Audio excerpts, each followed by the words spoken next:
Rachel Garceau with the On Your Side forecast.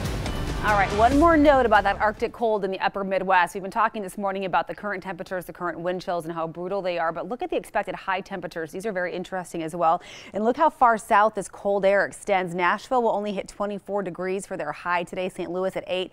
Look at Detroit, Chicago, all across Minnesota and into North Dakota. High temperatures will get nowhere near zero even. -14 expected for Chicago and Minneapolis. The high temperatures today. Now we are kind of in the midsection here of the country where we have milder air, not warm air necessarily in play, but milder. So our highs will once again be above average, even though we are starting off in the 20s this morning. It is cold. So no watches, warnings, or advisories really in our neck of the woods. All of that is reserved for where the severe weather is happening, that dangerously cold weather with all these wind chill warnings in place, at least for a couple more days. Chicago by the weekend with a high of -14 today. They expect to get to about 40 by Saturday. So a crazy big swing in temperatures as that cold air starts receding back up to the north. And it will happen, but it will take a couple of days for that to happen. So here's the northwest. High pressure still very much in control. Keep us nice and mild and dry, at least for a couple more days. We're watching one little disturbance right here to our south, but it will track well to our south and bring us a little bit of light rain to parts of California. But in general, we are underneath this ridge of high pressure and we'll stay there through Thursday. But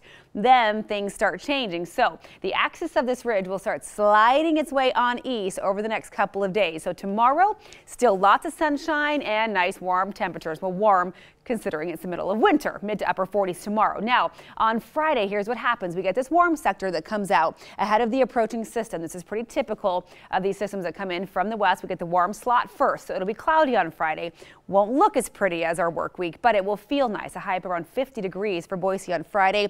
But then over the weekend, this is what we get to contend with. Now, the colder air, it takes about 2 days for it to really come in. So even though we'll start seeing some showers overnight Friday into early Saturday, it will be rain across the valley on Saturday and Sunday. So Groundhog Day, if we have any groundhogs here in Idaho trying to look for their shadow, they probably will not see it here, and they'll get wet as they're looking out of their holes. But then come Monday, as that colder air comes in, we have a possibility of a few snowflakes all the way down to valley floors. But none of that today. Your Wednesday forecast looking good. Copy and paste from yesterday. 43 expected for Caldwell and Kuna today. 44 for Boise this afternoon. Up in the mountains, beautiful as well. Upper 30s for Idaho City. Mostly sunny skies.